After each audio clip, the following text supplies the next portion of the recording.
एक औरत हर रात खाना खाने से पहले बिल्कुल नंगी हो जाती है क्योंकि उसके अंदर छुपा है एक हत्यारा सांप।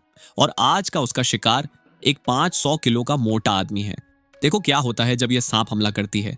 ये औरत हर बार खाना खाने से पहले अपने सारे कपड़े उतार देती है, यहाँ तक कि अपनी माँ ने दी हुई लाल चोली भी नहीं छोड़ती, क्योंकि सिर्फ बिल्कुल नंगी होने पर ही उसके अंदर छुपी जुनूनी प्रेम सांप आसानी से बाहर निकालकर खाना खा सकती है। और आज रात का उसका डिनर यह है, ये मोटा आदमी जो अब भी जोर जोर से सो रहा है। अगले ही पल जहरीला सांप सीधा उसके मुंह में काट लेती है और उसका खून मांस चूसने लगती है। औरत इस पल को बहुत मजा लेकर एंजॉय करती है, बिल्कुल सुकून से। जब वो पेट भरकर खुश हो जाती है तब जाकर वो सेटिस्फाइड होकर वहां से चली जाती है। लेकिन वो 500 किलो का मोटा आदमी अब सिर्फ एक सूखा हुआ लाश बन चुका है। 2 दिन पहले ही एक दाता ने उन सूखी लाशों को नोटिस कर लिया था और दाता ने क्राइम सीन पर उसका एक सफेद खून का निशान भी उठा लिया था।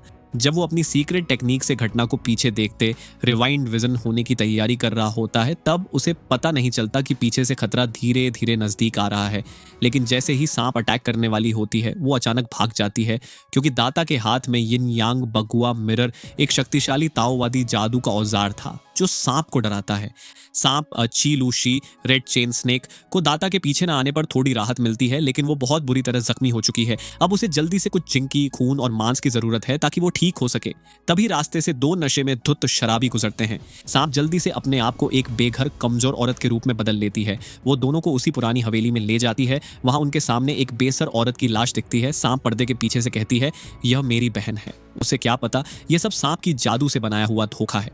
औरत के इशारे पे एक आदमी लीनिया सर ढूंढता है और अपने पूर्वजों की हुनर से सर को जिस्म से सीन लेती है। तभी बाहर तेज हवा चलती है और दरवाजा खुल जाता है। दोनों मिलकर दरवाजा बंद करते हैं, लेकिन पलट के देखते हैं तो ताबूत पे औरत गायब। जब समझ आता है तब सांप उनके दोस्त के पीछे पहुंच चुकी होती है। तू यहाँ थी। डर के मारे दोनों अलग अलग भागकर छुप जाते हैं। अब वो दोनों कुर्बानी के बकरे हैं। सांप धीरे धीरे सर उठाकर दोस्त के पास जाती है, चिल्लाती है और लीनिया सिर्फ देखता रहता है कि उसका दोस्त धीरे धीरे सूखी लाश बन जाता है। लेकिन अजीब बात, सांप लीनिया को नहीं मारती, बल्कि उसे बेहोश कर देती है। अगले दिन लीनिया उठती हैं तो खुद को शराब खाने में पड़ता है। रात की सब यादें गायब। घर पहुंचकर उसे और बड़ा शौक, वहां शियाओ मेई पहुंच चुकी है। उसे कुछ याद नहीं, सिर्फ हल्का सा एहसास कहीं देखा है उसे। कल ली शियान शेंग ने मदद की, वरना मैं बदमाशों के हाथों मर जाती। अब घर नहीं, रास्ता नहीं, पता नहीं क्या करूं। अगर बुरा ना माने तो मेरे घर रह लो थोड़ी देर। लीनिया के दिल में फूल खिल जाते हैं। कौन सा मर्द इतनी खूबसूरत औरत को मना करेगा। रात को बीवी खुद कहती है, जाकर देख ज्याओ में को सब ठीक है या नहीं। उसे क्या पता कि यह ज्याओ में सांप राक्षस है और अब उसने लीनिया के पति को टारगेट कर लिया है। जब लीनिया दरवाजे पे दस्तक देने लगता है तो दरार से देखता है ज्याओ में नहा रही है। इस पल उसके अंदर काम वासना जाग जाती है। ज्यादा देखने की कोशिश में वो कुछ अजीब चीज देखता है। हैरान होकर दोबारा कंफर्म करना चाहता है, लेकिन सामने 2 वंगजी शॉमंटोस